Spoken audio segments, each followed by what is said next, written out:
Hi, YouTube. Hi, Atlanta sister. This is Natural Beauty 0708. This is my first YouTube video. I wanted to respond to your video, Even God Allows Free Will. I totally agree that God does allow us free will. And actually, in the Bible, it does say, whosoever will, let him come.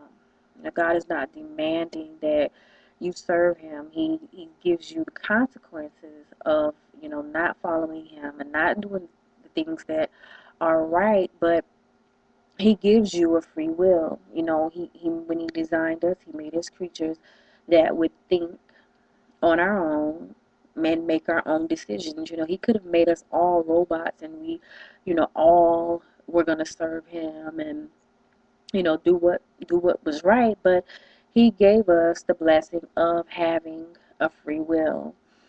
I grew up in a very, very strict Christian environment. You couldn't wear shorts. You couldn't write in the Bible. You couldn't drop the Bible. I mean, it's sort of like everything that you did. I kind of felt okay. I'm going straight to hell. Something bad is gonna happen to me because I've done this particular thing. But as I grew older, I realized that because I moved my big toe the wrong way, God is not gonna strike me down, or else I would be dead. By all means, by now. I think that some people, I don't like to get into religious debates because most of the time it turns into an argument. Everybody believes that what they believe is the truth. And when someone goes against, what they say, when somebody doesn't agree um, with every word that a person says, some people, they just take it to the extreme. They're upset and they want to demand that you agree with them, or else you're going to hell. You're not really entitled to have your own opinion. And I really think that people make being a Christian a lot harder than what it really is. And that may be why some people turn away from Christianity, is because of other Christians, because of the rock hard Christians. And you feel you can't move. It's like you can't even breathe because something bad is going to happen to you if you do certain things. I think that in the Old Testament, God, he was not as I should say patient as he was um, when Jesus arrived. We're no longer under the law. We're now under grace. We're under mercy. So, it's kind of hard. I'm not gonna say that things don't happen because of the things that people do, but I think that you can kind of stretch in it when you're saying that all these things are happening because a person feels or thinks a certain way. I look at videos all the time here on YouTube where people don't believe in God, where they have so much to say about Christianity. They have so much to say about God. He's a joke. He's not alive. He's dead. Obviously, these people aren't dead. Obviously, there's, they're still living. They're still breathing. They're still making videos here on YouTube. And there are a lot of people in the world that don't believe, in God, and they say all sorts of things, but they're still here, you know, on the earth. I think, like I said, God is a God of mercy. I don't think that because you feel a certain way or because you say something that He's just going to strike you down. Because I've become upset with God about certain things, in my life, about things that were happening to me, and I felt like, it was, it was unfair.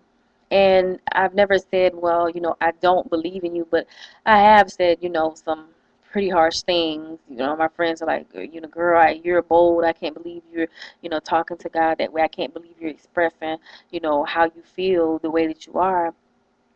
And I'm still here. I'm still very blessed. I'm still happy. So I don't necessarily believe that because a person says a certain thing that God is just going to strike them down. I just think that some Christians, they just need to loosen up and realize that, serving God is not that difficult. It's not that hard. And I hate the the chain emails where, and send this to 10 people and something great is going to happen for you. You send this to 25 people and you're going to get some, great big blessing. I don't believe that God works that way. I think that some, if not a lot of things that, come through, like with the email that you received and, different things. I think it's just people's own ideologies, their own, imagination, because you have a lot of people saying that they hear from God or whatever, but that's a whole nother topic. But I totally agree. God allows free will. I think that the person that you received that email from, I really think that they need to kind of lighten up a little bit. I think that they don't need to be so, so stressed out about it. You know what I'm saying? God is not getting as angry as we are about the things that are going on. And because I totally agree, he knew all of this was going to happen. If we believe that God is the divine and he's the supreme being and he's all knowing, he knew that what was going to happen, and things are going to work out according to his plan. So you don't have to get mad at somebody. You don't have to, I think this person is totally operating, you know, not even in the spirit of God that they should be. As a Christian, you apologize, they should forgive you, and just move on. You don't have to agree with everything that a person says. And I mean, this is the all, the straight Christians that have viewed Atlanta Sisters video, and that may have some negative connotations or whatever. As Christians, there's a certain way that we're supposed to act. There's a certain way that we're expected to perform and to carry ourselves. And if you're really deep into the Bible and you're a deep Christian, as you say, I think that we need to go back and we need to pick up some of the scriptures on love and on grace, and on mercy. And I'm not telling you to go out and curse God or anything, but things happen. I've said things. I've done things. I've felt a certain way. I've had certain thoughts, but thankfully, I'm still here. I'm still standing, and I'm still strong. So that's my take on it. I hope you guys enjoy it. Have a great weekend, YouTube.